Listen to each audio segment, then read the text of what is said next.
अस्सलाम वालेकुम, मेरा नाम है फातिमा इसहाक और आप देख रहे हैं हमारा ऑफिशियल यूट्यूब चैनल। नाजरीन, आज की कुछ खास तफसीलात जानते हैं इमरान रियाज खान से।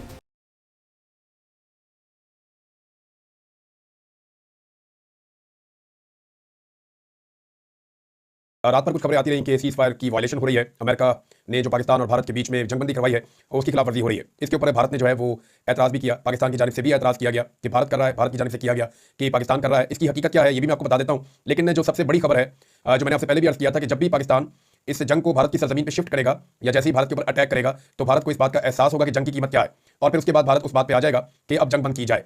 पहले पाकिस्तान 3-4 दिन कोशिश करता रहा।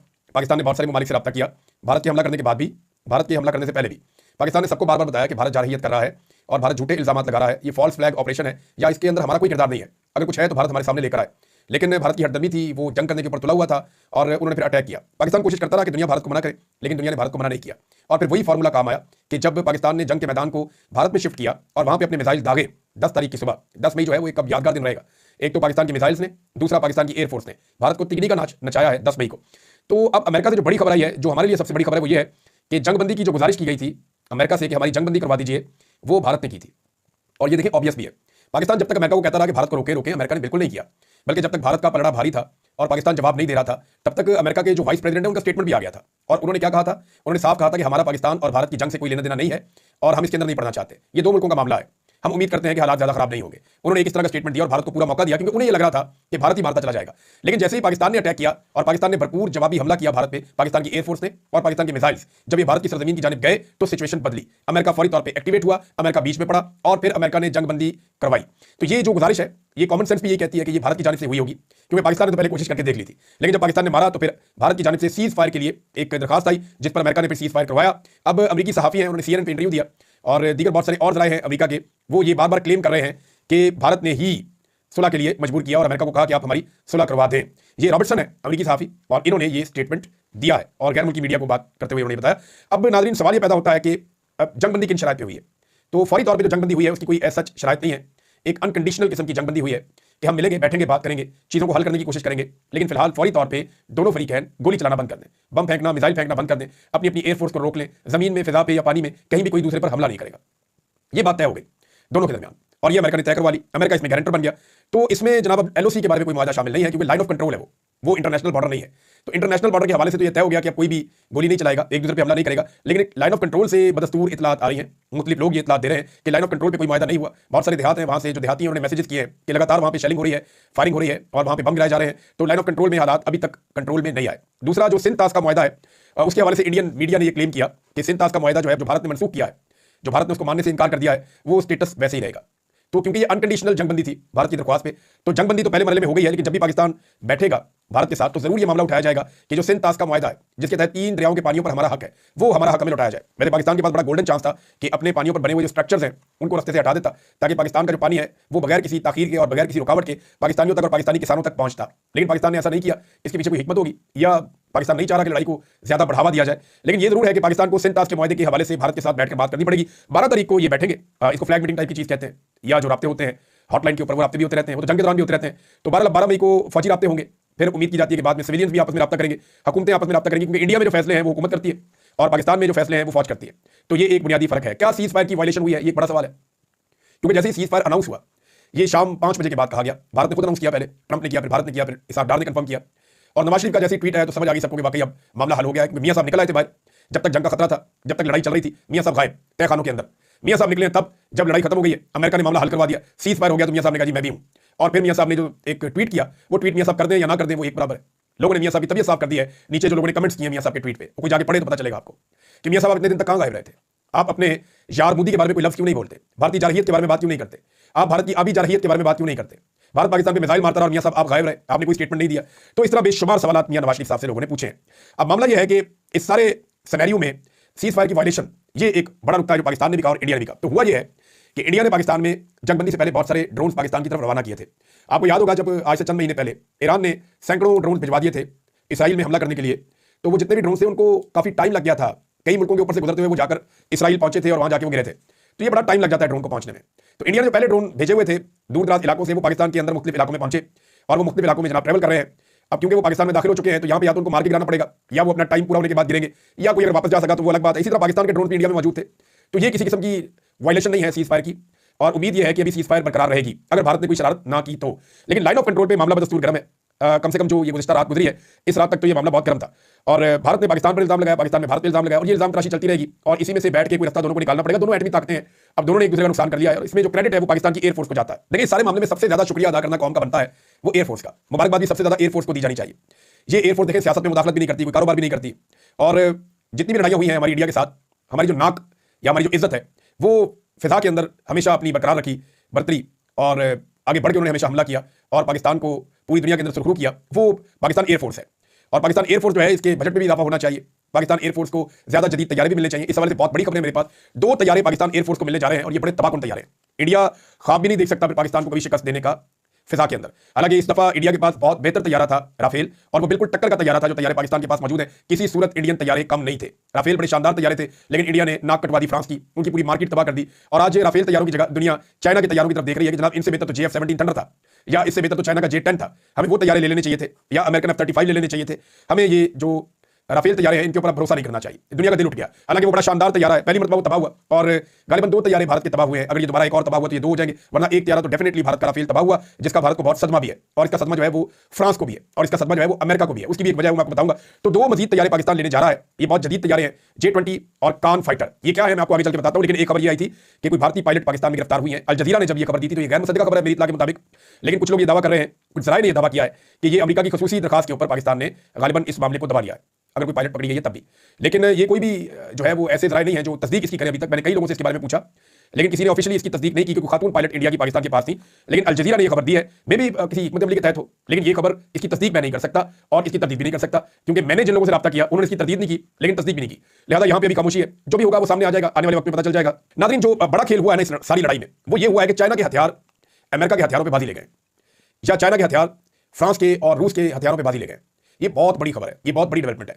देखिए, दुनिया में जो हथियारों का मुकाबला है, शुरू में जो हमारे पास तारीख है जदीद हथियारों की, यहाँ मुकाबला होता था जर्मनी और रशिया के हथियारों का। बड़ा लंबा अरसा इनके बीच में दौड़ लगी रही, इनके बीच में जंग भी चलती रही, और बड़ी खौफनाक लड़ाइयाँ भी हुई, जंग अजीम तक मामला गया। जो जापान के हथियार हैं उनको भी लोग जिक्र करते थे। फिर अमेरिकी हथियार मैदान में आए, तो एक नेटो की फोर्स बनी जिसके अंदर मगरबी ममालिक शामिल थे, अमेरिका शामिल था, अमेरिका के बेशुमार इत्तेहादी थे। तो इन सबने मिलकर जब नेटो की एक फोर्स बनाई तो इनके हथियार दुनिया में नंबर 1 हथियार हो गए। आज दुनिया में जो सबसे अच्छे हथियार गिने जा रहे थे गुज़िश्ता चंद दहाइयों से, वो नेटो के हथियार थे। 90s 80s से लेकर अब तक नेटो के पास दुनिया के बेहतरीन हथियार है। इनमें अमेरिका है, जर्मनी है, फ्रांस है, यूरोप के दीगर ममालिक हैं, ऑस्ट्रेलिया है, ये वो ममालिक हैं, जापान है, ये सारे इनका आपस में इकट्ठ है। ये तो जापान तो क्वाड में है ना, साथ इंडिया के, अमेरिका के और ऑस्ट्रेलिया के। तो इनके पास जो इन इत्तेहादियों के पास जो हथियार है वो दुनिया के बेहतरीन हथियार माने जाते हैं, और रशिया के हथियारों के साथ इनका मुकाबला चलता रहा, सर जंग के दौर में भी, अफगान जंग के दौर में भी, और उसके बाद भी। तो रशिया के साथ इन हथियारों का मुकाबला रहा। रशिया अपने हथियार बनाता रहा अपनी जरूरत के तहत, और बाकी नेटो फोर्सेस अपने हथियार बनाती रही अपनी जरूरत के तहत। ये सारे हथियारों का टकराव हुआ है आज से 3 साल पहले यूक्रेन में। जब रशिया ने यूक्रेन पर अटैक किया तो यूक्रेन को नेटो के बेशुमार हथियार पहुंचाए गए। यूक्रेन ने नेटो के हथियारों का पूरा इस्तेमाल किया रशिया के खिलाफ, रशिया ने अपने हथियार इस्तेमाल किए, और यहाँ पे रशिया और नेटो के जो हथियार, नेटो में बोलूं तो फिर आप ये समझ लीजिए अमेरिकन हथियार और जो यूरोपियन हथियार हैं उनकी बात कर रहा हूं, जो वेपन्स हैं अमेरिका के और यूरोपियंस के, उनका मुकाबला चल रहा था रशिया के साथ, और ये यूक्रेन के बॉर्डर्स के ऊपर लड़ाई हो रही थी। लेकिन अब बीच में आ गए हैं अचानक से हथियार चाइना के। चाइना के हथियार वो हैं जिनको अभी तक आजमाया नहीं गया, लेकिन ये आज से 3 साल पहले की बात है कि अमेरिकन एयरक्राफ्ट को और उनके सिस्टम्स को चंद सेकंड के लिए चाइना ने जैम कर दिया था साउथ चाइना सी में। ये समुद्र का वो इलाका है जो मुतनाज़ है, जहां पे ताइवान है, अमेरिका ताइवान को सपोर्ट करता है, चाइना ये कहता है कि वो हमारा हिस्सा है। तो वहां पे जो अमेरिकन मूवमेंट थी उसको जैम कर दिया था चाइना ने चंद सेकंड्स के लिए। तो ये अमेरिका के लिए पहली दफा बहुत बड़ा झटका था कि हमारे पूरे सिस्टम को ही जैम कर दिया इसने, चाइना ने। तो चाइना टेक्नोलॉजी में बहुत आगे निकल रहा था, इस बात का सबको खतरा था, लेकिन किसी को अंदाजा नहीं था कि वो क्या बना रहे हैं और किस लेवल का बना रहे हैं। आज दुनिया चाइना के हथियारों की तरफ देख रही है, क्योंकि पाकिस्तान ने चाइना का माल चलाया है फ्रांस के मुकाबले में इंडिया के खिलाफ, और पाकिस्तान को भरपूर कामयाबी मिली है। चाहे ये एयर डिफेंस का मामला हो, चाहे ये जैमर्स का मामला हो, चाहे ये फाइटर जेट्स का मामला हो, चाहे ये उन मिसाइल्स का मामला हो, यानी वो HQ-9 हमने इस्तेमाल किया जो जमीन से फिजा में मार करता है, या हमने PL-15 को इस्तेमाल किया जो जहाज के साथ जाते हैं और वो एयर टू एयर कॉम्बैट के अंदर हिस्सा लेते हैं। तो ये बड़ा कमाल काम हो गया। चाइना का माल जबरदस्त तरीके से चल गया, और चाइना के माल की पूरी दुनिया के अंदर बात बन गई। आज मार्केट जो है वो आलमी सतह पे चाइना की है। पाकिस्तान जो है वो 2 अब नए तैयारे लेना चाहता है। ये जो 2 नए तैयारे हैं, इनमें से एक का नाम है, एक्चुअली चाइना से हम 2 तैयारे ले रहे हैं जिनमें J-20 भी है और J-35 भी है। ये जो दोनों तैयारे हैं ना, ये 5th जनरेशन तैयारे हैं। अब तक पाकिस्तान 4th जनरेशन की तैयारी इस्तेमाल कर रहा है, या 4th जनरेशन प्लस की तैयारी इस्तेमाल कर रहा है। पाकिस्तान के पास अभी तक कोई तैयारा नहीं है जो 5th जनरेशन का तैयारा हो या लड़ाका तैयारा हो। इंडिया के पास भी नहीं है। इंडिया के पास भी राफेल तैयारे हैं या Su-30 हैं, और वो बहुत बड़ी तादाद में जो रशियन तैयारे हैं, लेकिन इंडिया के पास भी 5th जनरेशन का तैयारा नहीं है।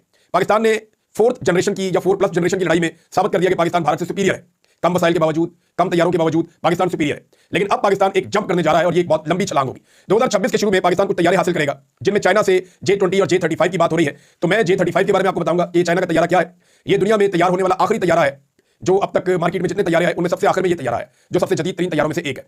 इस वक्त दुनिया का सबसे अच्छा तैयारा समझा जाता है लड़ाका जेट अमेरिका का F-35। ये जहाज उसकी टक्कर का है जो बनाया है चाइना ने, बल्कि चाइना का क्लेम है कि उससे बेहतर है। कैसे बेहतर है ये मैं आपको बताता हूं। लेकिन एक और तैयारा जो पाकिस्तान तुर्की से लेने जा रहा है वो भी 5th जनरेशन का तैयारा है, क्योंकि तुर्की की एयरफोर्स अपने नए तैयारे हासिल कर रही है और वो खुद से अपने तैयारे बना रहे हैं अब, क्योंकि वो F-16 का जो फ्लीट है और जो बाकी उनके पास तैयारे हैं अब उनको वो आउटडेटेड समझते हैं, उनको हटा रहे हैं और ये 5th जनरेशन का तैयारा उन्होंने कान फाइटर ये वो लेकर आए मैदान में। 2024 में फरवरी में इन्होंने इसकी पहली नुमाइशी परवाज की थी। पाकिस्तान के साथ इन्होंने वायदा किया है पाकिस्तान को ये तैयारे 2026 में गालिबन मिलेंगे, 26 के शुरू में मिलेंगे। अब इस तैयारे के अंदर काबिलियत क्या है जरा ये सुन लें। नंबर 1, ये स्टेल्थ टेक्नोलॉजी है, यानी ये रेडार को चकमा दे सकता है, रेडार इसको डिटेक्ट नहीं कर सकता, मुश्किल है। नंबर 2, ये आवाज की रफ्तार से तेज हो जाता है अपने आफ्टर बर्नर्स इस्तेमाल किए बगैर। आपने जहाज की बैक साइड पे देखा होगा उसमें से एक आग निकलती है बड़ी जोरदार तरीके से, वो रॉकेट की तरह हो जाता है जब, तो तब वो स्पीड पकड़ता है। तो ये आग निकाले बगैर, क्योंकि इससे बहुत ज्यादा हीट जनरेट होती है, कुछ वेपन जो है वो इस हीट के पीछे जाके हिट होते हैं, तो ये हीट जनरेट किए बगैर आफ्टर बर्नर्स जलाए बगैर या उनका इस्तेमाल किए बगैर आवाज की रफ्तार से तेज उड़ सकता है। ये बड़ी काबिलियत है जहाज की। इसके अंदर बड़ी एडवांस्ड एवियोनिक्स है, यानी टारगेट लॉक करना हो, ट्रैकिंग करनी हो, रेडार जो है इसके अंदर या जो जदीद तरीन जंगी सलाहियतें हैं किसी 5th जनरेशन वॉर में हो सकती हैं इस्तेमाल किसी प्लेन के अंदर, वो सारी इसके अंदर शामिल है। और इसके अंदर जो है वो पेलोड कैपेसिटी बहुत अच्छी है, यानी बहुत ज्यादा फ्यूल आप इसके अंदर ले जा सकते हैं और बहुत लंबा आप इसको ट्रैवल करवा सकते हैं, तो ये बड़ी अच्छी चीज है। ट्विन इंजन है, इसके 2 इंजन भी है। अब आ रहे J-35, ये बड़ा खास तैयारा है जो चाइना तैयार कर रहा है। इससे वो दुनिया को हैरान करके रख देगा, क्योंकि चाइना ने कुछ चीजें नहीं कर दी हैं जो इससे पहले दुनिया ने फाइटर जेट्स के अंदर नहीं की थी। नंबर 1, ये भी स्टील्थ तैयारा है या स्टेल्थ तैयारा है जिसको रेडार पकड़ नहीं सकता, बहुत मुश्किल है, बड़े हसास तरीके से इसको जो है डिटेक्ट किया जा सकता है, लेकिन बहुत मुश्किल है। नंबर 2, इसके अंदर एक सिस्टम ऐसा है जो यहां किसी और तैयारे में नहीं है। 5th जनरेशन के इस तैयारे में इंटरनल वेपन बे है, यानी आप इस तैयारे के अंदर जो हथियार लगाएंगे, जो मिसाइल्स लगाएंगे, जो एयर टू एयर मारेगा या एयर टू लैंड मारेगा, हवा से जमीन में या हवा से हवा में दूसरे तैयारे को मारेगा, ये सारे वेपन जहाज के अंदर एक जगह बनी हुई है जहां फिट हो जाते हैं। अब वेपन जब जहाज के बाहर फिट होते हैं ना तो वो रेडार में आ जाते हैं। जहाज तो देखिए आपका स्टेल्थ हो सकता है लेकिन आपके वेपन नहीं हो सकते, वो नजर आते हैं, वो पता चलता है कि जनाब ये वेपन लेके जहाज आ रहा है। तो इसमें ये क्वालिटी है कि ये अपने वेपन्स को अपने अंदर छुपा लेता है और इसके बाहर का जो सरफेस है वो फिर नजर नहीं आता और ये जहाज में छुपने की सलाहियत बाकी जहाजों से ज्यादा है। ये बड़ी इंपॉर्टेंट चीज है। नंबर 1, इनके अंदर भी एडवांस्ड एवियोनिक्स है, यानी जदीद तरीन तैयारा है, जो कुछ भी आप एक मैक्सिमम तैयारी को दे सकते हैं, सारा कुछ इसके अंदर ट्विन इंजन है। और एक और बड़ी इंपॉर्टेंट चीज है कि चाइना ने इसमें जो मटेरियल इस्तेमाल किया है वो अभी तक दुनिया को पता ही नहीं है। क्लेम यह है इस जहाज के बारे में कि चाइना ने कुछ ऐसा मटेरियल इस्तेमाल किया इस जहाज में जो इससे पहले जहाजों में इस्तेमाल नहीं हुआ, और उस मटेरियल की वजह से इस जहाज को पकड़ना, इसको काबू करना ये बहुत मुश्किल है, हत्ता कि इसको देखना भी बहुत मुश्किल है। तो चाइना ने नए तजर्बे किए हैं। तो ये एक J-35 है और एक कान फाइटर है। ये पाकिस्तान 2 तैयारे 2026 के शुरू में लेगा, तो इंडिया तो फिर बहुत पीछे रह जाएगा। अब इंडिया को जाना पड़ेगा अमेरिका के पास F-35 के लिए, और अमेरिका क्या इंडिया को F-35 देगा जो उन्होंने राफेल के साथ करवा दिया। अब अगर अमेरिका इंडिया को F-35 देगा भी तो मेरे ख्याल में डबल कीमत पे देने चाहिए, या कोई भी मुल्क अब अगर इंडिया को जहाज बेचे ना तो डबल कीमत पे बेचे। एक कीमत ले जहाज की और दूसरी कीमत ले बेइज्जती की जो इंडिया करवाता है उस जहाज के साथ। यानी राफेल की पूरी दुनिया में बात बनी हुई थी, बेड़ा ही गर्क करके रख दिया, उसकी सारी मार्केट तबाह कर दी जहाज की। वो फ्रांसीसी भी बेचारे सर पकड़ के बैठे हुए, किनको दे दिया हमने, रिक्शा चलाने वालों को हमने जहाज दे दिया। अब अगर अमेरिका अपना F-35 इंडिया को देगा तो वो 10 दफा सोचेगा कि उसकी बेइज्जती ना करवा दे। पता चलेगा चाइनीज जहाज उड़ा के पाकिस्तान ने 2 F-35 या 4 F-35 भी गिरा दिए, तो अमेरिका की भी मार्केट डाउन होगी पूरी दुनिया में। तो ये एक बहुत बड़ा रिस्क है जो मुल्क भी लेगा। एक और चीज है नाज़रीन, पिछले चंद दिनों में पाकिस्तान की एस्टेब्लिशमेंट ने अपने टाउट्स को बांध दिया था और उन्हें कहा था कि आपने गद्दारियों के फतवे नहीं बांटने, इस वक्त कौम की सपोर्ट की जरूरत है। लेकिन जैसे ही लड़ाई खत्म हुई है हम ये देख रहे हैं कि फतवे एक तरफ से फिर मैदान में आ गए हैं। हालांकि पाकिस्तान तहरीक इंसाफ के लोगों ने स्पेशली, या जो ओवरऑल पाकिस्तानी है हमारे सोशल मीडिया के एक्टिविस्ट, उन्होंने पाकिस्तान का ही साथ दिया है और इंडिया के प्रोपेगेंडे का मुंह तोड़ जवाब दिया है। लेकिन अब उनके खिलाफ दोबारा से फतवेबाजी शुरू हो गई है। और अगर मैं इस सारे मामले को एक जुमले में रखूं तो वो ये है कि पाकिस्तान एयरफोर्स ने मैदान में, हवा में, और पाकिस्तान तहरीक इंसाफ ने मैदान के अंदर, जो सोशल मीडिया का मैदान है, इन प्रोपेगेंडे का जो एक वॉर था उसमें भारत के साथ वही किया है जो पाकिस्तान तहरीक इंसाफ के सोशल मीडिया ने और पाकिस्तान तहरीक इंसाफ ने और आवाम ने मिलकर पाकिस्तान की एस्टेब्लिशमेंट के साथ किया था 8 फरवरी 2024 को, या एस्टेब्लिशमेंट की जमातों के साथ जो किया था 8 फरवरी 2024 को, ये उसकी रीटेलीकास्ट हो गई है। पाकिस्तानियों को बहुत बहुत मुबारक हो। नाज़रीन, मोदी की अकल ठिकाने आ गई है और मोदी साहब को सिर्फ मैं ये जानना चाहता हूं, उनसे पूछना चाहता हूं कि मोदी साहब हुनर आम है। अब तक के लिए इतने अपना ख्याल रखिएगा, अपने चैनल का भी। अल्लाह हाफ़िज़।